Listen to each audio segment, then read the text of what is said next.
no empieza con odio, no empieza con fronteras claras, empieza con un río, un gobierno cerrado, un continente sin equilibrio. Paraguay existe como una anomalía, pequeño, armado, disciplinado, rodeado por vecinos más grandes y memorias imperiales todavía abiertas. Entonces, algo cambia. Una disputa regional se convierte en una máquina, y la máquina empieza a comer una nación. La guerra que viene no parece inevitable al principio. Ninguna guerra lo parece cuando todavía cabe en papeles diplomáticos. Pero el Plata no es solo un sistema de ríos. Es una garganta económica. Por ahí pasan mercancías, ejércitos y ambiciones. Quien controla esos caminos controla la respiración de países enteros, y todos lo entienden, aunque nadie lo diga limpio. Paraguay vive tierra adentro. No tiene costa, tiene ríos. Eso parece suficiente, hasta que deja de serlo. Sus gobiernos construyen un estado rígido, aislado, desconfiado, menos libre quizá, pero más organizado que muchos imaginan. Hay telégrafos, hay fundiciones, hay reclutas. Hay una idea peligrosa: sobrevivir sin pedir permiso. Al otro lado están Brasil, Argentina y Uruguay, pero no como bloques tranquilos. Son sociedades en tensión permanente. Brasil es un imperio esclavista enorme, con intereses en el sur y miedo a perder influencia sobre sus fronteras. Argentina todavía ordena su territorio después de décadas de guerras internas. Uruguay es pequeño, dividido, vulnerable. La chispa aparece en Uruguay. Un conflicto interno atrae a Brasil. Paraguay lo interpreta como amenaza directa. Francisco Solano López no se ve a sí mismo como un espectador. Se ve como un árbitro armado del equilibrio regional. En noviembre de 1864, Paraguay captura un barco brasileño. El gesto es pequeño en tamaño, en significado es enorme. Después viene Mato Grosso. Tropas paraguayas avanzan hacia territorio brasileño, lejos de las capitales, cerca de selvas y pantanos. La operación parece audaz. También revela una verdad: una guerra regional ya está escapando de sus diseñadores. Los primeros éxitos alimentan una ilusión común en la historia: creer que el movimiento inicial decide el final. López necesita pasar por Corrientes para llegar a Uruguay. Argentina se niega. Paraguay invade territorio argentino. Entonces se firma la Triple Alianza. Brasil, Argentina y Uruguay unen fuerzas contra un enemigo más pequeño, pero no indefenso. En los papeles, la guerra tiene objetivos. En el terreno, pronto solo tiene una lógica: continuar. La invasión aliada de Paraguay no es rápida. El terreno se niega a obedecer los mapas. Hay ríos, barro, esteros, enfermedades. Cada kilómetro exige puentes, barcos, animales, comida, municiones. La guerra moderna todavía camina sobre piernas humanas, y esas piernas se hunden, no en una metáfora, en barro real, espeso, lento, interminable. Si este tipo de historia te interesa, suscríbete al canal. No publicamos todos los días, solo cuando vale la pena, porque la guerra no se entiende por banderas, se entiende por logística, hambre, distancia y decisiones repetidas sin salida.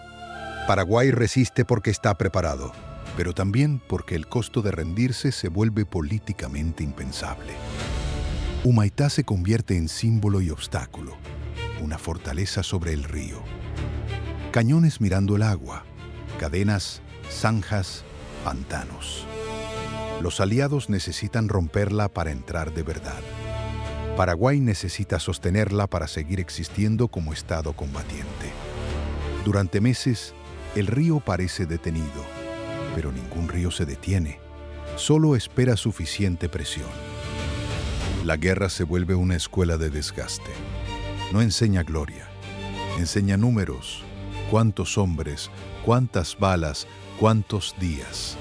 En Tuyutí, en 1866, ocurre una de las batallas más grandes de Sudamérica. El campo queda cubierto de humo. Paraguay ataca con fuerza. Los aliados resisten. Nadie sale ileso de una victoria que se mide por montones. La tecnología no salva a nadie. Fusiles, artillería, barcos blindados y telégrafos aceleran órdenes. No con pasión. El cuerpo sigue siendo antiguo. Tiene sed. Se infecta. Tiembla con fiebre. Obedece hasta que se rompe. La modernidad entra en América Latina como entra muchas veces, no con promesas, sino con metal caliente. La población civil no está fuera del conflicto. Está dentro de la economía de la guerra, aunque no lleve uniforme. Mujeres cultivan, transportan, curan, entierran, esperan. La retaguardia se convierte en una segunda línea del frente. Cuando faltan hombres adultos, la sociedad cambia de forma. No por reforma, por ausencia. Las cifras son difíciles, los censos fallan, las memorias exageran, los vencedores escriben, los vencidos sobreviven como pueden, pero incluso las estimaciones prudentes muestran una catástrofe. Paraguay pierde una parte enorme de su población. Entre los hombres adultos, la destrucción parece todavía más profunda. La demografía queda marcada durante generaciones. No es necesario inflar el horror. La realidad alcanza. Familias incompletas, campos sin brazos, niños creciendo entre deudas y ruinas.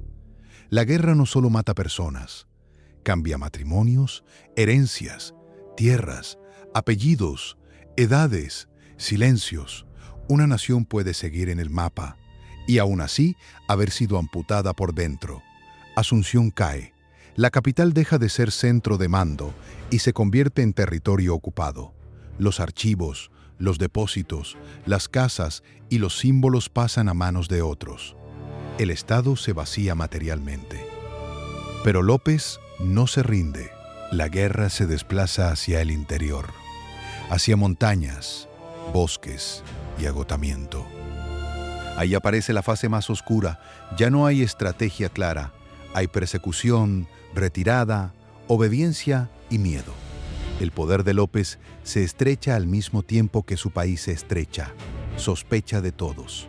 Castiga dentro. Las guerras perdidas suelen hacer esto. Convierten al mando en una habitación sin ventanas.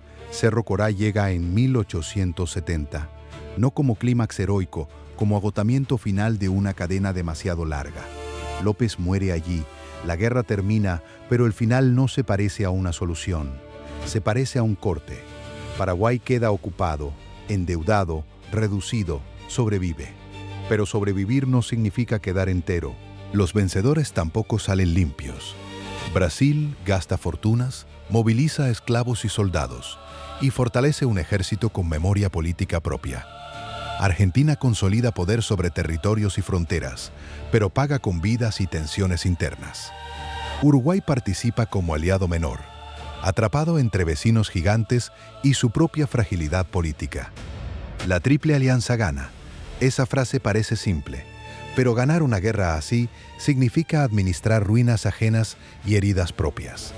Brasil no destruye Paraguay para anexarlo completamente. Argentina tampoco lo absorbe.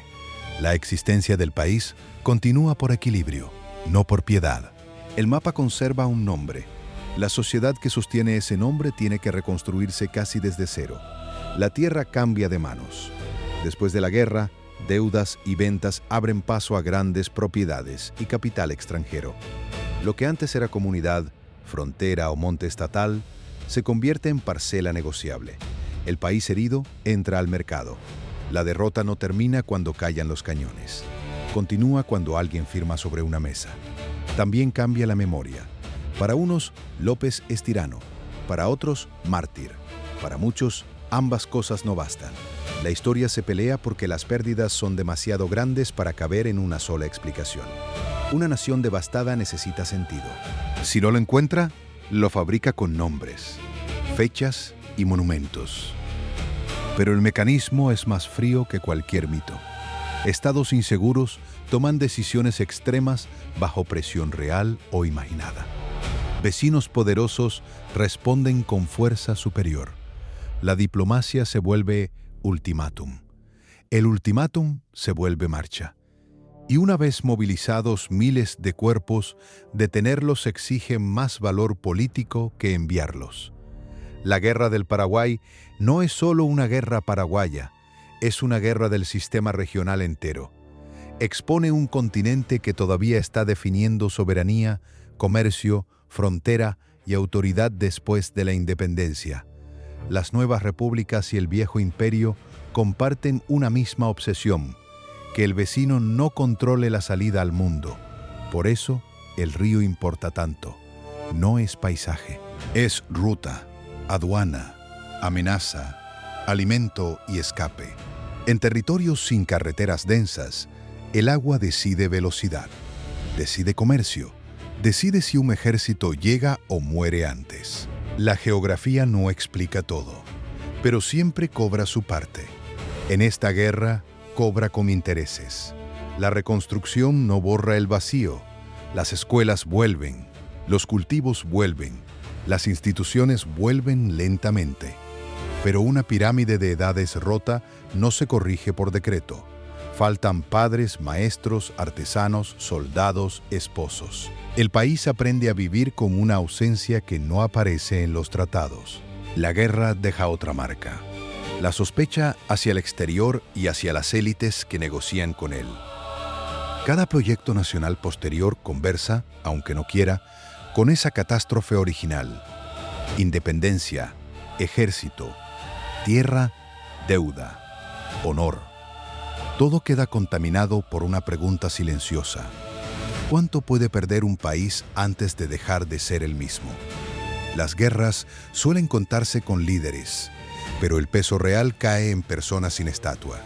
El recluta que no entiende la estrategia, la madre que espera noticias, el campesino que entrega su cosecha, la niña que crece en una comunidad donde los hombres adultos son recuerdo, no presencia cotidiana. Esa es la dimensión que ninguna victoria ordena. El Estado firma, los generales se retiran, los mapas se archivan. Pero la vida común sigue contando daños en unidades pequeñas, platos menos, camas vacías, apellidos interrumpidos. La historia grande siempre se alimenta de pérdidas pequeñas. Solo después las llama consecuencias. Nada de esto convierte a Paraguay en víctima pura ni a sus enemigos en monstruos simples. La historia rara vez es tan cómoda. López decide, calcula, insiste. Los aliados invaden, castigan, negocian. Las sociedades obedecen y padecen. La tragedia nace precisamente ahí, cuando responsabilidades distintas producen una destrucción común. América Latina recuerda muchas guerras, independencias, revoluciones, fronteras, caudillos. Pero esta queda aparte por su concentración de pérdida. En 6 años, un país pequeño enfrenta a 3 enemigos y atraviesa una reducción humana difícil de imaginar. No desaparece. Ese detalle importa, porque la supervivencia puede ser una forma lenta de dolor. La pregunta final no es quién tuvo razón. Esa pregunta llega tarde y suele llegar armada. La pregunta es cómo tantos gobiernos aceptan que el costo siga creciendo cuando la salida ya es ruina. Tal vez las guerras extremas continúan porque admitir el error parece más peligroso que seguir enterrándolo. Paraguay queda más pequeño en población, más pobre, más vigilado, pero queda. Y esa permanencia no absuelve a nadie. La guerra de la Triple Alianza enseña una verdad incómoda. Un Estado puede sobrevivir a su propia devastación. La pregunta es, ¿qué parte de su futuro queda enterrada con los muertos? Gracias por llegar hasta aquí.